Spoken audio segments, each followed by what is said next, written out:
Good afternoon. My name is Lise Grande, and I'm the head of the United States Institute of Peace, which was established by the U.S. Congress in 1984 as a national, public, nonpartisan institution dedicated to helping prevent, mitigate, and resolve violent conflict abroad. It is an honor for the United States Institute of Peace to welcome two exceptional women leaders, Her Excellency, President Ellen Johnson Sirleaf, and Ambassador Linda Thomas-Greenfield for a very special discussion on women's leadership in Africa. Next week, Washington will host the U.S. Africa Summit. Today's conversation, which comes ahead of the summit, allows us to reflect on and talk about the next generation of women leaders and their role in politics, public service, and the private sector across Africa. It also gives us a chance to reflect on the U.S.'s commitment to the global women, peace, and security agenda set out in Resolution 1325, adopted by the UN Security Council and enshrined into U.S. law 5 years ago. It is a distinct honor for the Institute to welcome President Ellen Johnson Sirleaf of Liberia, the first democratically elected woman head of state in Africa. President Johnson Sirleaf is one of the most revered women leaders of our generation, receiving the Nobel Peace Prize, the U.S. Presidential Medal of Freedom, the Grand Cross of the French Legion of Honor, and the Mo Ibrahim Prize for African Leadership. In 2018, President Johnson Sirleaf founded the Presidential Center for Women in Development, with the aim of championing women's ascension to the highest levels of leadership and challenging systematic barriers to girls' and women's advancement. In 2020, President Johnson Sirleaf launched Amuji, a wonderful program that inspires and prepares women to take up roles and excel at the highest levels of public leadership. We are delighted to have with us today several Amuji leaders who will be taking the floor very shortly. It is a privilege to welcome back to the Institute Ambassador Linda Thomas-Greenfield, the United States Permanent Representative to the United Nations and a Cabinet Secretary in the Biden administration.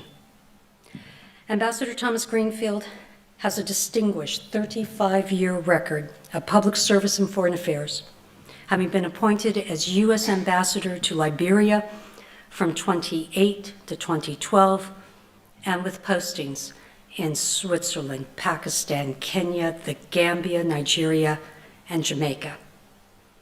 Ambassador Thomas-Greenfield has served as the Assistant Secretary of State for African Affairs, the Principal Deputy Assistant Secretary in the Bureau of African Affairs, and as Deputy Assistant Secretary in the Bureau of Population, Refugees, and Migration. The Ambassador is the recipient of the University of Minnesota Herbert Humphrey Public Leadership Award, the Bishop John T. Walker Distinguished Humanitarian Service Award, and the Warren Christopher Award for Outstanding Achievement in Global Affairs. Please allow us also to extend our warmest welcome to Her Royal Highness, the Countess of Wessex, who is a global champion for the Women, Peace and Security agenda and the UK's Preventing Sexual Violence Initiative, and who yesterday received the Hillary Rodham Clinton Award for exceptional leadership in advancing women's rights and creating a more peaceful and secure world for all. We're very pleased to introduce Aliwal Atom and Angela Chin, who will be moderating this very special intergenerational conversation. Aliwal is a program officer with USIP's curriculum and training team, where she manages the Institute's flagship training program with the Kenya Border Police. Aliwal is an African feminist activist who has co-founded 2 women's rights initiatives, Crown the Women and Maria Sackett Village in South Sudan.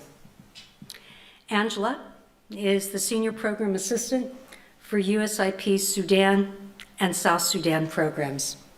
As a Charles B. Rangel Fellow, Angela has interned at the U.S. Embassy in Port Moresby, Papua New Guinea, and will join the U.S. Foreign Service in 2023.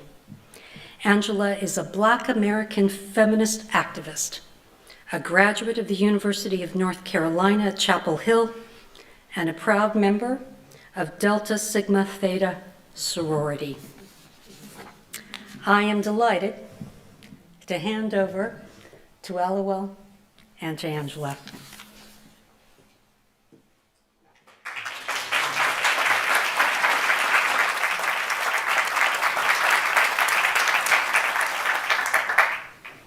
Thank you, Madam President, Ambassador Thomas-Greenfield.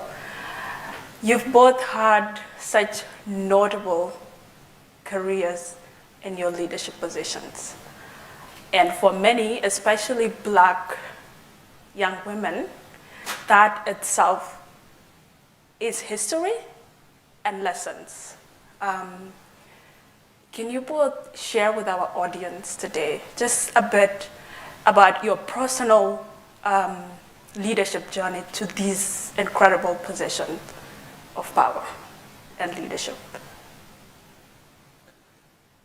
Well, let me start off by first saying a big thank you to Lise Grande and to John Sani for this event. Thanks to all of them. It's coming at the right time before the Biden summit takes place, when all of our African leaders will be here to participate in discussions regarding global issues.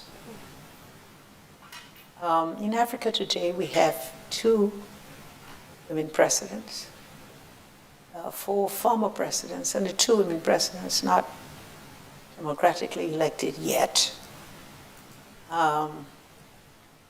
So our numbers are small, and I'm glad that I was favored by the Liberian people to contest the presidency and to serve 2 terms and to respect the Constitution by giving up at the end of my 2nd term and turning it over. But it was no easy walk. I mean, it took many years of work, many years of activism, of working on those issues that promote good governance, taking positions, standing out. And I think, in a way, that comes from my own beginnings, my beginnings of the family and a strong mother that enabled me to have the courage to take on what was required to run for high political office. And I failed a couple of times. I ran more than once. But, you know, failing to me was the upside of success. And I used the experience of failure to rebuild, to start again. And had the opportunity to lead our country for those 12 years and to face what was really formidable, because our country had had 2 decades of civil war with a lot of death and destruction, dysfunctional institution, destroyed infrastructure, to try to bring back the creditworthiness of our country and the reputation of our country that was lost during those many years of civil war and military rule. And I was just glad that we happened to have somebody like Ambassador Thomas-Greenfield, who was on the scene as your ambassador, who was there to provide the kind of guidance, support, and to point out those places where I think we could have done better. And, and she did.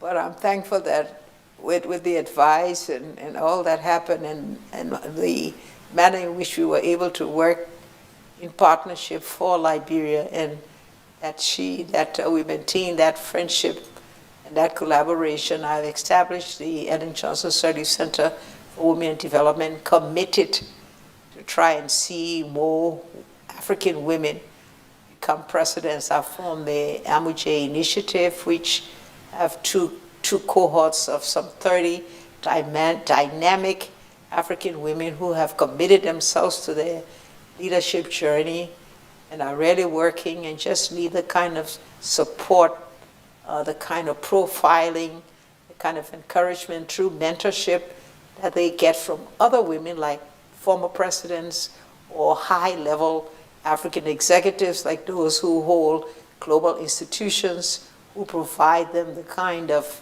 advice and support that they need and encouragement to enable them to forge ahead. And we're always thankful that Ambassador Thomas-Greenfield served, with the foundation of the center for some time until she moved on. She moved on to the stage where we all respect you, Linda. Thank you for all the positions you take. So that's my story. Thank you.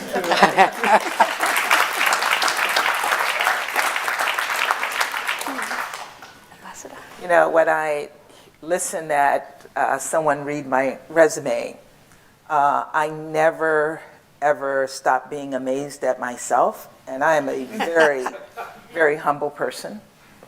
But when I think about where I started and see where I've come, I have to occasionally say, wow.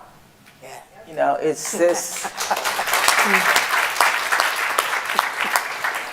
It's this little girl who was running around bare feet in a rural area, loving life, not knowing that I was poor, because a lot of kids don't know they're poor, even though they are, because I had a happy family.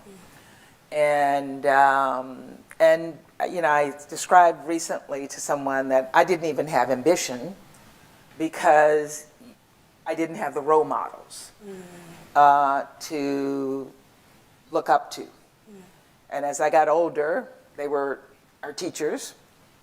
One lawyer, who was the husband of one of my teachers. So I decided I wanted to be a lawyer, because that's all I knew. I didn't know about diplomats. I didn't know about presidents. I didn't know about people who work in NGOs. I didn't know any of that. I knew teachers and I knew one lawyer, so I was going to be a lawyer. I failed at that. I never went to law school. So at some point I did decide I wanted to be an academic, and I played at that for a few years. And in the process of playing at that, I went to Liberia in 1978. Mm-hmm. And that's the first thing. You didn't know me, Madam President. I was nobody, but you were somebody. Oh, come on. You were somebody even then, 1978. And I looked up to her. I was amazed by her, watching her from afar as I did research in Liberia. I would then go on and teach for a couple of years, then into the Foreign Service. And my concept of what my goals were, it was just to work hard, do a good job at whatever job you were given. And I did that without ambition. Again, my ambition was not to be a deputy assistant secretary or an ambassador or assistant secretary or member of President Biden's cabinet. Those were not my ambitions. My ambition every single day was to do a good job at whatever job I was given and make a difference in people's lives. And in the process of doing that for 20, 30, 35, now 40 years, people began to pay attention to you. And that's how I ended up where where I am today. The highlight of my career was serving in Liberia as the ambassador when the president was there. And she really was an Iron Lady, and I loved being there next to the Iron Lady and occasionally, Madam President? And she'd, Madam Ambassador? And none of my staff ever thought I delivered a tough message to her. They never. I go back and they're like, she's so friendly with her, so nice to her. They didn't know what happened in the back rooms. And that is what diplomacy is all about. It is not about hijacking people in public. It is not about bringing them down. Sometimes they do deserve to be brought down in public, actually. Not this lady. But it was about developing a relationship of trust, a relationship of confidence, and a common goal. And both President Sirleaf and I had the same goal, and that was to help Liberia to succeed.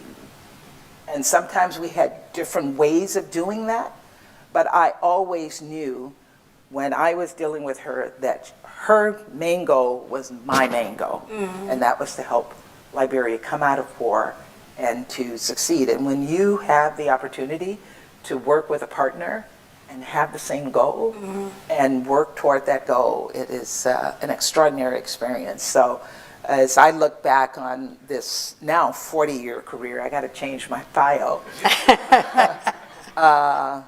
The 4 years that I was in Liberia as ambassador really was the highlight of that career, and it was a full circle for me, having started there in 1978 and going back there in 2008, 30 years later. You know, I must say, and Linda will say even more about that, there's certain women that gave us strength, gave me strength.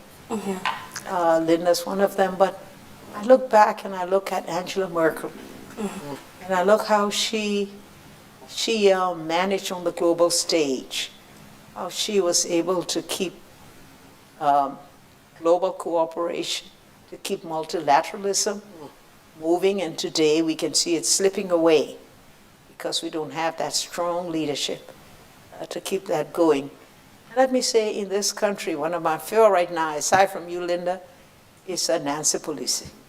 And how she so well managed your Congress and made those hard decisions and made it look easy.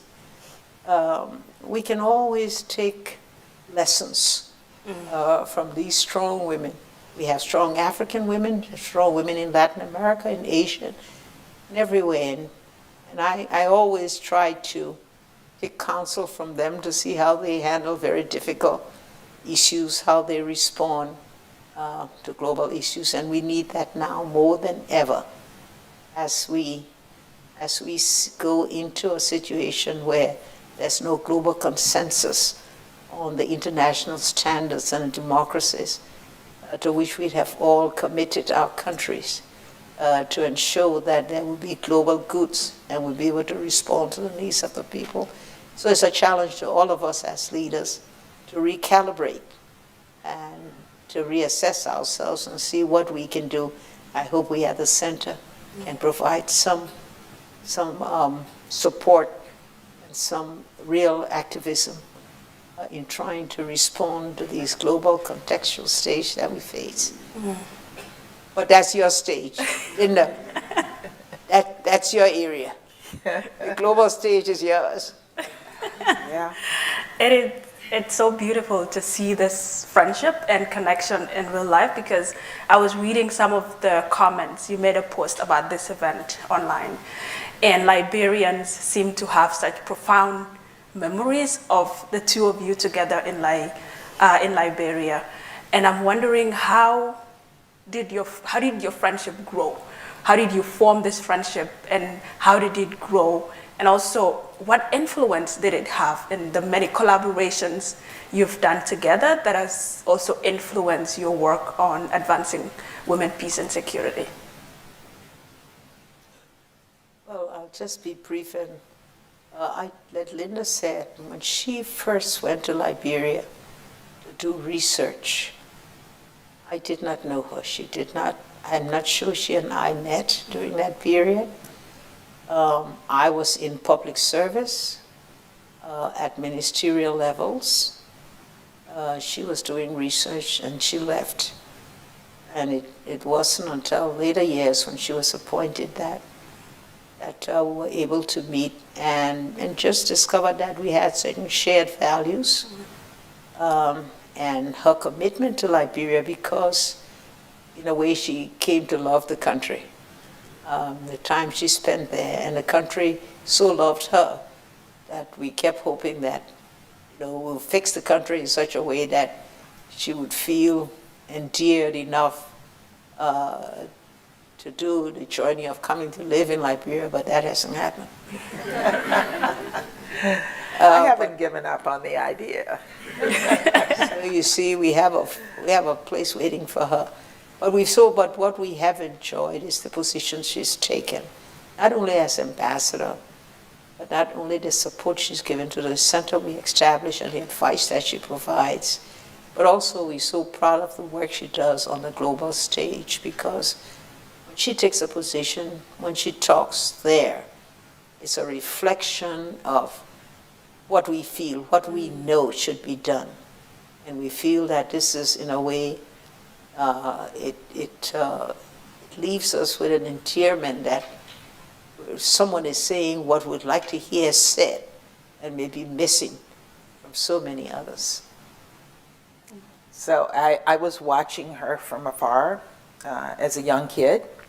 Now we're the same age. I don't know how that happens, But, and she was really a role model and a mentor for me. I knew I wasn't going to become a great leader in Africa, but I knew I could succeed as a woman because I was watching what she was doing. You came to Geneva in, maybe it was maybe 2000, for some kind of meeting. I don't remember what it was, and I sat in the audience as you were speaking, and you were talking about what was happening in Liberia, and I was so enamored with you. At that point, I didn't know I was going to become an ambassador. I didn't even know that I was going to go back to the Africa Bureau. I was doing humanitarian work.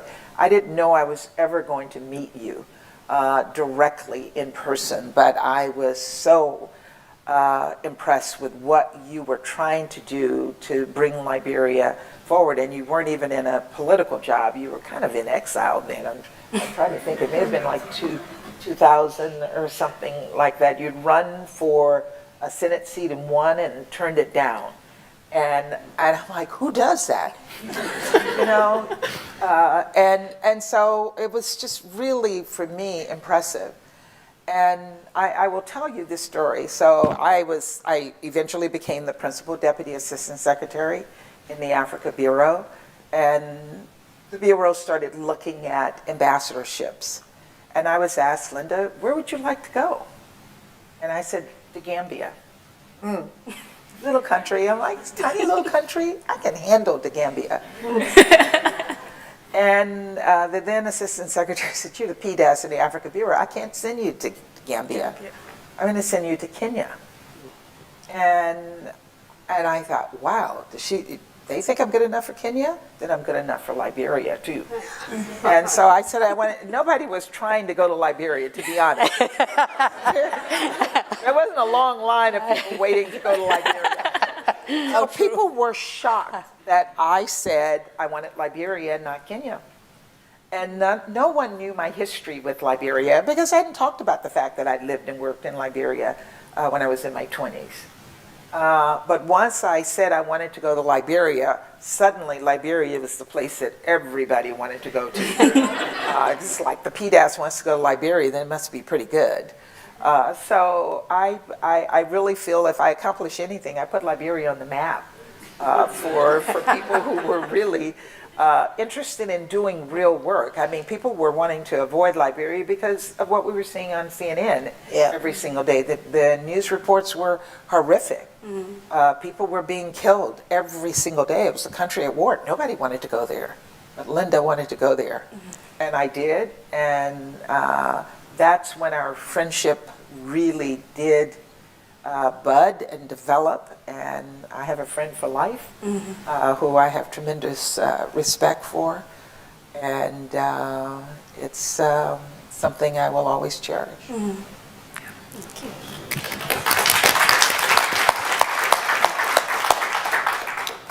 You are two exemplary leaders, and many women and men look up to you. Madam President, you mentioned that we're living in a time where consensus on the world order is no longer there. On top of that, there's a climate crisis and there's emerging global health challenges. What kind of leadership do you think the world needs right now?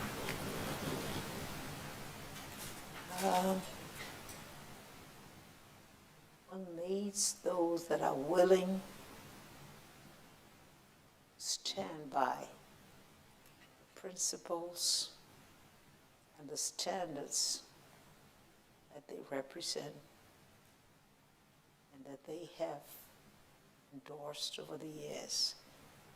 One needs leaders who have the courage to take positions that may not lead them any popularity, but positions that are the right thing to do in the interests of peace, in the interests of the promotion of women and development in countries. And we don't see enough of that today as we look on the global scene.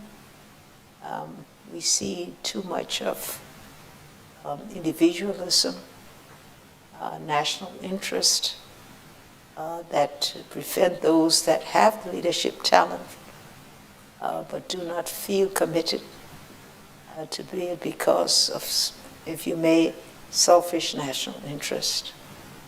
And I think the world needs today strong leaders where there are some of them around, yes. We must also recognize that those who are making the great effort to bring us back to those standards that we all knew in the days of global cooperation that seem to be now threatened, to see if we can encourage them to continue to provide the global leadership that's needed, because it's having an effect in Africa. We thought we had more than 30 democracies 10 years ago. In the last 4 years, we've had 4 coup d'etats, returning us to those terrible old days when coup d'etats led to military leadership and led to great disaffection of the people and not being able to move the country forward. So now we have to go back as African leaders and find the means to address what has happened. But much of it comes from the global scene. It's a bit confusing, it's a bit concerning for all of us, because we've slipped in standing by the international standards we all have known so well. I couldn't agree more with the president, and I would just add, having observed her leadership, that we do need leaders who care about their people. We need leaders who have compassion, who have strong values when they come into office, who are committed to the world order, committed to, as she said, standards. Leaders who believe in the UN Charter and who are willing to stand up for human rights, to stand up for women, and to ensure that their commitments remain as strong as they were when they ran for office. So everybody says the right thing when they're running, And then when they're suddenly in the chair, they do exactly what they want to do. And people don't feel the ability to hold them accountable. So we need leaders who are accountable as well. And there are very few of them. As we look around, not just Africa, but the world. I'm laughing, Linda, because I want to say you need leaders who can get on a global platform and say to a major world leader, "You are wrong, Mr. President."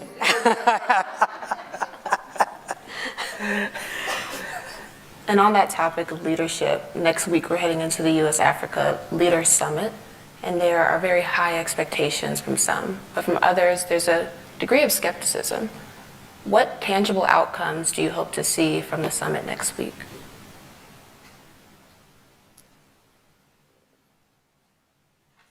I hope that President Biden, I want to thank him too, for this. President Obama had a summit several years ago. That's when the Ebola broke in our country, Liberia, and I could not come because I had to be at home to be able to fight, this disease. And I'm so glad that President Biden and First President Kamala Harris, have now made that decision to have another summit and to bring our African leaders together. I hope that they'll be very straightforward in telling our leaders what is expected of them, recognizing where so many have indeed moved their countries forward, have achieved a lot of their development goals. But for many who determine that they'll hold on to office and thereby sabotage the future of our young citizens, that they need to be told that we must all have our chance to be on the scene, do what we can do, and then pass it on. Have somebody else do it. I know there's disappointments too. I face a disappointment when I passed it on, I gotta tell you that. and sometimes I have to stop and say, did I do the right thing? But it was the right thing to do. And what has happened cannot be an excuse not to follow the rules and the regulations. What we must do is have better planned successions so that we can make sure that there's continuity in effort, and continuity in progress. And that, I think, all of our leaders should be encouraged to think in that way, that there's always a good succession, there's always continuity if it's planned properly and if it's exercised rightly. So I think that's where we stand. Thank you, Madam Ambassador. Just to follow up on what the president was saying, and I think it's in terms of transitions, it's also about ensuring that the population is educated, and that's in any country, in our country as well, that they understand what they need in a leader, and they understand what their vote means. It's the most powerful tool that we have is our vote. And sometimes populations, particularly in Africa, don't realize the power of their vote. And they sell their votes. They don't realize how valuable their votes are. They vote for someone who is popular for any number of reasons other than being a good leader on the political stage. And so I think all of us have a responsibility to start to educate populations about how important their vote is. And again, I put the United States in that category as well, and how valuable their vote is for their future. In terms of the Leaders Summit, I think having participated very actively in the first Leaders Summit, I think this Leaders Summit will be a reaffirmation of our partnership with the continent of Africa. I think the various leaders on the continent have wanted this, and I think even though expectations may be different, I think just the fact of the United States inviting them to the U.S. to have these open discussions on any number of issues is a positive thing. And some of the discussions will be tough discussions. They will be discussions about the fact that we're seeing democracy diminish on the continent. It will be about the coup d'etats. It will be about corruption, and we hear a lot. Like, we don't want finger pointing from you. This is not about finger pointing. It's about having a candid discussion about what is happening. You know, I was on the continent and said, you know, there's no reason African countries ought to be suffering from food insecurity because of Russia. Africa can grow enough wheat to feed itself. Any single country on the continent. Liberia could grow enough rice to feed itself. So Africa, you know, countries have to kind of step up to the challenges that they face and take ownership of addressing the challenges. It's a rich continent. It's a continent that can take care of its own needs. But the issue, again, is how leaders manage the resources, including the most valuable resource, and that's their people. So we're going to have those discussions, and I think I think people's expectations will be met as we talk about those various things. I'm doing an event on the diaspora, which I'm really excited about, because one of the things that I say is, you know, people tell us we're always competing with the Chinese. The Chinese are overrunning you in Africa. They're eating your lunch in Africa. And I say, bull. We have something that the Chinese don't have. We have an African diaspora from every single country on the continent. People who know their countries of origin, and are committed to those countries and can speak out in the United States about our policies and influence our policies. And I think that's a power that we sometimes forget that we have. So I'm excited to have that discussion with the diaspora. Thank you. You know, I think the message of taking charge of your destiny has resonated well in Africa.